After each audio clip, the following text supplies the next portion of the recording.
वर्तमान में आपका प्रारब्ध भोग सुखद है या दुखद, वो आएगा, जिससे संचित कर्मों के द्वारा शरीर की रचना हुई है।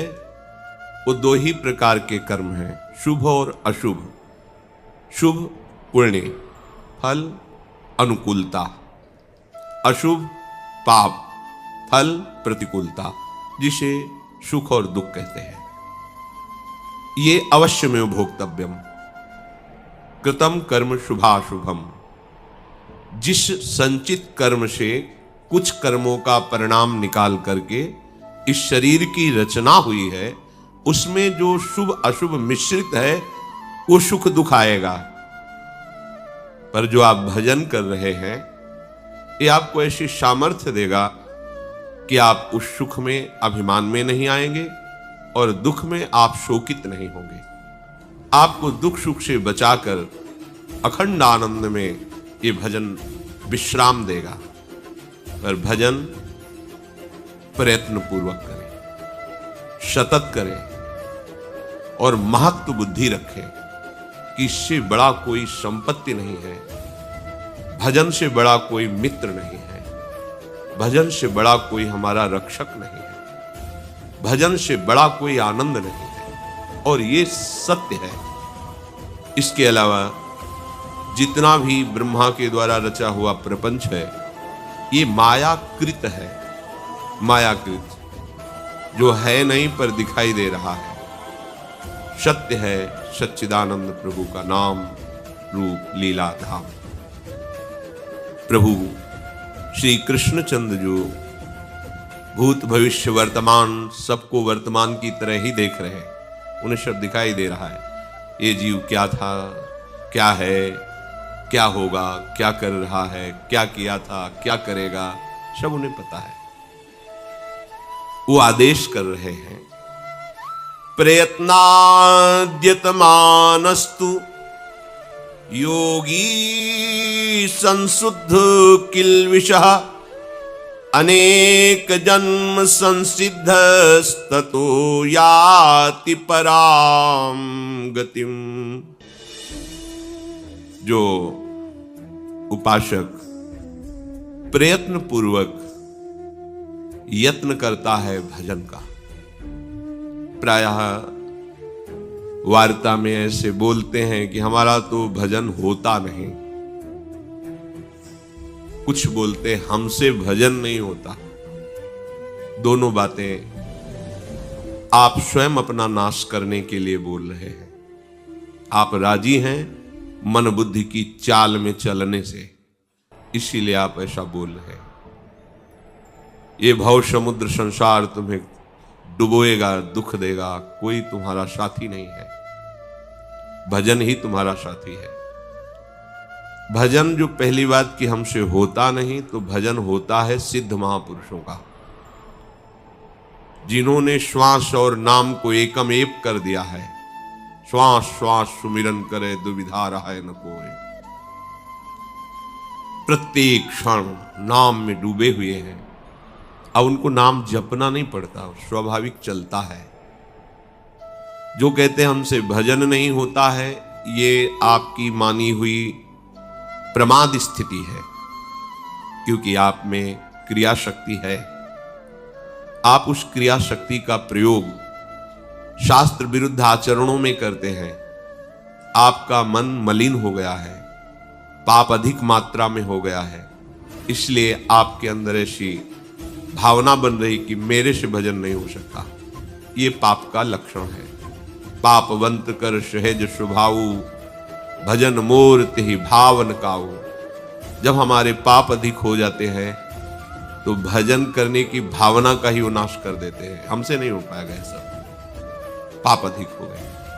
अगर कहीं पाप हैं पर वो पुण्य को दबा नहीं पा रहे, तो आपको साधु संग, शास्त्र स्वाध्याय और सामने की दृश्य परिस्थिति ऐसे विचार में डाल देगी कि आपका भजन होने लगेगा, क्योंकि आपके पुण्य जोरदार है।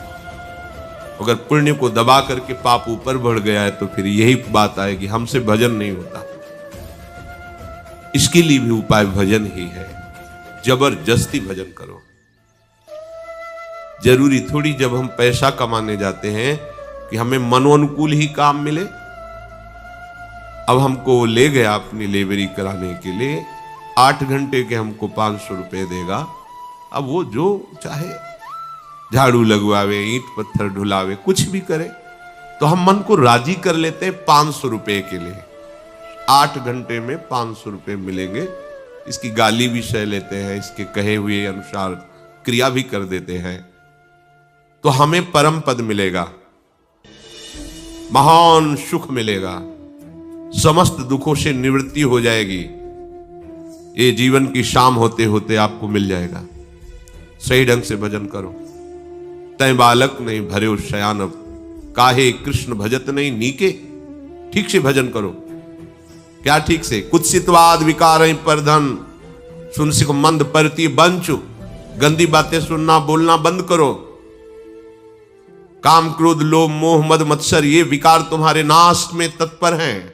इनको मित्र मत समझो, इनसे हटने की चेष्टा करो, विकारों का त्याग करो। दूसरे के धन से सुखी होने की भावना का नाश कर दो, नहीं तो तुम्हारा नाश कर देगी। दूसरे की मां बहन की तरफ गंदी दृष्टि देख करके उनमें दोष भावना उत्पन्न हो जाना साधक के पतन का लक्षण है। किसी भी माता बहन को भोग दृष्टि से देखना, यह साधक पतित हो चुका है।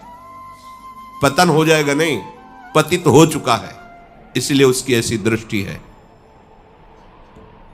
कुत्सितवाद विकार ही परधन, सुन सिख मंद परती बंचु। जब तक हम इन असाधनों का त्याग करने के लिए प्रयत्न नहीं करेंगे, तब तक भजन कैसे हो पाएगा? इसलिए तू बालक नहीं भरे शयानब, तेरे में बड़ी चतुरता भरी हुई है। दूसरे की बेईमानी करने के लिए, दूसरे के छल कपट हिंसा व्यभिचार, इन दोषों में उस चतुरता का प्रयोग कर रहे हो। भजन में करो, भजन में इनसे बचने के लिए करो। चतुरता का प्रयोग शयानप इनमें लिप्त होने के लिए नहीं, इनसे बचने के लिए करो। ठीक से भजन करो। श्री भगवान आदेश कर रहे हैं, प्रयत्नाद्यत मानस्तु योगी संशुद्ध किल विशाह। सारे पाप नष्ट हो जाते हैं जो प्रयत्न पूर्वक भजन करता है। उपासक को प्रयत्न करना पड़ेगा। जब तक हमारे पाप जमा हैं, तब तक वो भजन में रुचि नहीं होने देंगे। ये बात बैठा लो। अब वो कितने जमा हैं तो प्रभु जानते हैं और नाम जानता है। प्रभु का नाम जो हम मंत्र नाम जप रहे हैं, वो पूरा का पूरा पाप और उसकी प्रवृत्ति, जहां से पाप प्रकट होते हैं, जब दोनों का नाश कर देगा, तो आपका हृदय प्रसन्नता पूर्वक भजन में आसक्त हो जाएगा। ये पवित्र हृदय का लक्षण है। छूट ही नहीं सकता नाम, प्राण प्यारा लगने लगेगा। तदर्पिता अखिलाचारिता तद्विस्मरणेन परम व्याकुंते। एक एक आचरण, एक एक चेष्टा भगवान को समर्पित, जरा सा भूल जाने पर भारी व्याकुलता, ये पवित्र हृदय का लक्षण है। पर ये पवित्रता बाहरी तीर्थ अवगाहन से नहीं होगी, नहीं होगी। विश्वास कीजिए, ये होगी भगवत चिंतन से। बाहर से आपका शरीर धाम में रह रहा है, इससे बड़ा कोई तीर्थ है क्या? विचार करके देखिए। बाहर से शरीर धाम में रह रहा है, सत्संग में है, साधु वेश में है या साधु समागम में है, इससे बड़ा कोई परमार्थिक विधान मंगल में हो सकता है क्या, जो अपने लोगों को मिला है? पर क्या हमारा हृदय पवित्र हो गया है? पवित्रता का लक्षण है स्वाभाविक भगवत स्मृति में डूबे रहना। जिस समय संशुद्ध किलविषाह, समस्त पाप नष्ट होकर हृदय शुद्ध हो जाएगा, तो आसक्त हो जाओगे भजन में। नाम इतना अमृत में लगेगा कि प्राण छोड़ देना अच्छा लगेगा, पर नाम छोड़ देना नहीं। यह है निष्पाप स्थिति की पहचान। आप निष्पाप हो चुके हैं, इसकी पहचान यह है। और आप में पाप की वृत्तियां हैं, पाप है, इसकी पहचान भजन में अरुचि होना और भोगों में अच्छाई दिखाई देना, भोगों में सुख दिखाई देना, भोगों की इच्छा होना, ये पाप का लक्षण है। प्रभु कह रहे हैं प्रयत्न पूर्वक भजन। भीतर की बात है, भीतर की। देहाभिमानी बाहर दिखावे के लिए सारा प्रयत्न करता है। भगवत प्राप्ति बाहर दिखावे से नहीं होती, चित्त के परिवर्तन से होती है। बड़ा तांडव है कलयुग का। हम प्रायः बाहरी दिखावे में ही अपना जीवन नष्ट कर देते हैं। लोग हमें विद्वान कहें, ज्ञानी कहें, महात्मा कहें, भगवान का अवतार कहें, सरकार कहें, जो भी, इसके लिए पूरा जीवन नष्ट कर देते हैं। लोग कहें, पर प्रभु मुझे एक बार अपना कहें, इसके लिए पूरे जीवन में प्रयास नहीं करते। कभी इस बात को आप लक्ष्य में लाइए कि एक बार मेरे स्वामी, एक बार तो मुझे सामने आके कह दे तू मेरा है। बस हम इसके लिए प्रयास नहीं करते। हम इसके लिए प्रयास करते कि लोग कहें ये भजनानंदी है, लोग कहें हमारा नाम हो जाए। भगवान का नाम नहीं लोग ले रहे तो तुम्हारा नाम क्या लेंगे? भगवान का नाम जो वेद से लेकर के सब पुराण शास्त्र, ब्रह्म ऋषि महात्मा जिनके यश का गान करते हुए थकते नहीं पर कभी पार नहीं पाए, उनका नाम नहीं ले रहे। तुम्हारा नाम, तुम हो क्या? वह कम से कम सब कुछ छूट जाएगा, नाम बना रहेगा। अरे सच्चिदानंद नाम नहीं ले रहे तुम, सच्चिदानंद नाम के प्रति लोगों की भावना और श्रद्धा नहीं है, तो प्राकृतिक शरीर के नाम का तुम कहां भी या कहां तक स्थापना कर पाओगे? इतिहास में लिखे हैं बड़े बड़े सम्राटों के नाम, कौन कहां? सब मिट्टी पलीत हो गए, भूमि में मिल गए। कहीं उनकी रौब, कहीं उनकी वो महिमा नहीं। विचार कीजिए, शांत भाव से विचार कीजिए कि हमारे जीवन का लक्ष्य क्या है। ये माया है। अगर आप यश चाहोगे तो आपको यश मिल जाएगा, लेकिन टिकाऊ नहीं, क्योंकि आपने चाह की है ना। मिलेगा यश, पर ऐसा मिलेगा आकाश में उड़ोगे, धम्म से नीचे गिर जाओगे, कोई जानेगा भी नहीं कि तुम क्या थे। और भगवान का यश गाने वाले बनो, कीर्तनीय सदा हरि, तो सदा सदा के लिए पावन यश तुम्हारा भले मृत्यु लोक में न गाया जाए, लेकिन भगवत धाम में गाया जाएगा तुम्हारा। जैसे भक्तजन भगवान की चर्चा सुनते हैं, ऐसे भगवान भक्तों का यश सुनते रहते हैं। बड़े बड़े महापुरुष विराजते हैं और भगवान के भक्तों की चर्चा होती है भगवान की सभा में।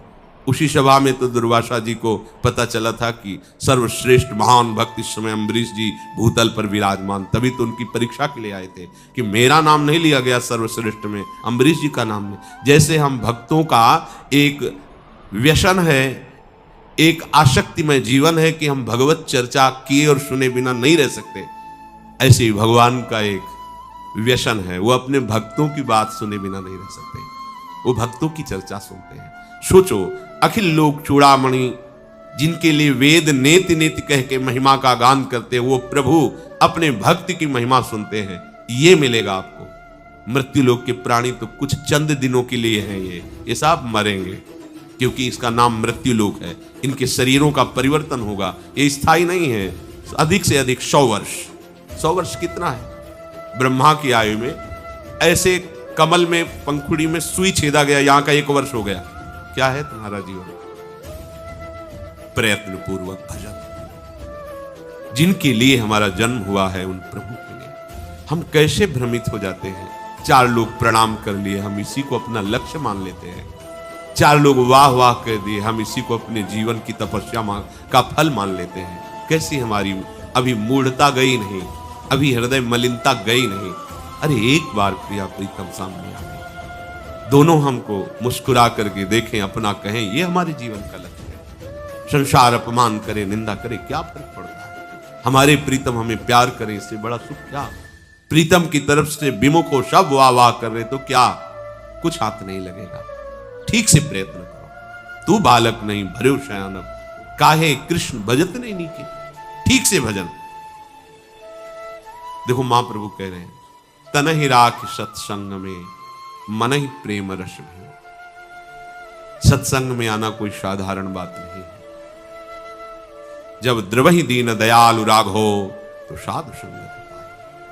भगवान जिस जीव पर कृपा करते हैं, कितने ब्रह्मांड हैं, कितने लोक हैं, उनमें से एक मृत्यु लोक। कितने जीव, उन जीवों में कितने मनुष्य, उन मनुष्यों में कैसे कैसे स्वभाव वाले, कितने लोग सत्संग इस समय सुन रहे हैं। अधिकतर इस समय सब मोह निद्रा में सोए हुए हैं, तमोगुणी निद्रा में, मोह निद्रा में सब। आप सब सौभाग्यशाली हैं। प्रातःकाल ब्रह्म मुहूर्त के पहले ही आप भगवत चर्चा सुन रहे हैं। परम पावन महामहिम श्री वृंदावन धाम की भूमि में बैठकर, ये सौभाग्य आपके कर्मों से नहीं, ये प्रियाजू की अहेतु की कृपा से है। हमारा प्रयत्न शिथिल नहीं होना चाहिए। हमें ये विचार करना है कि देखो हमें प्रभु ने कैसा संयोग दिया है। सही, रोना आ जाएगा यदि आप इस बात को गंभीरता से लें। तुमने दिया सदा ही मुझको अपना प्यार दुलार महान, मैंने सिर न चढ़ाया उसको, किया निरंतर ही अपमान।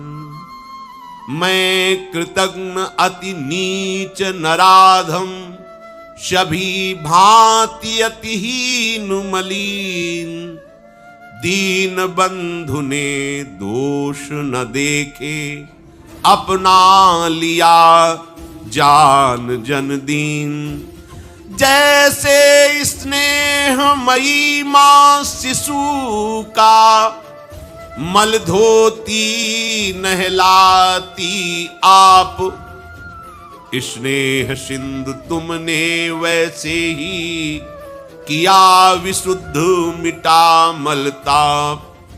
पर मेरी निपट नीचता अतिशय, दया तुम्हारी अमित अपार। सहज दयावश भस्म कर दिया, तुमने मेरा अघु संभार। चरण शरण मिल गई सदा को, छाया सुधानंद सब ओर। उदय हो गया प्रेम सूर्य अब, मिटा मोह माया तम घोर। हे नाथ, जब से स्मृति है तब से देखा है आपने केवल कृपा ही कृपा की है, प्यार ही प्यार। आप जानते हो जहां आप बैठे हो, तरसते हैं बड़े बड़े महापुरुष। सच्ची मानिए, ये आप जान नहीं पा रहे कि प्रियाजू ने आपको क्या दे दिया। मनुष्य शरीर और इस दुरंत माया से आपको हटाकर परम पावन श्रीधाम वृंदावन का दर्शन, कुछ क्षण बैठने का सौभाग्य और कहीं वास, तो अहो भाग्य, अहो भाग्य। धन्य धन्य धन्य। धाम का उपासी, नाम का उपासी, प्रिया प्रीतम के रूप का उपासी। धन्य धन्य धन्य तेई जे इनके उपास। पर क्या प्यारी जू के प्यार दुलार को आप सम्मान दे रहे हैं? उनके प्यार दुलार की तरफ देख पा रहे हैं आप कि उनकी कितनी कृपा है? सदैव कोसते रहते हैं आप, मैं सब कुछ छोड़कर वृंदावन वास किया, आपका भजन किया, आपके लिए परिवार छोड़ दिया। कैसी मूढ़ता! परिवार तुम छोड़ सकते हो? तुम वृंदावन वास कर सकते हो? तुम एक बार भी राधा नाम बोल सकते हो? तुम्हारी सामर्थ्य है? नहीं, अज्ञान की धरा में आप केवल बोल रहे हैं। श्री जी ने अहेतुकी कृपा करके श्री जी ने आपको ये सब सौभाग्य दिया है, उसे आप अपने अहम में ले जा रहे हैं कि मैंने सब कुछ त्याग किया, मैंने मैं। छोड़ो इस मैं को। ये मैं पकड़े रहोगे तो अनुभव नहीं होगा कृपा का। ये सिर्फ कृपा से हो रहा है।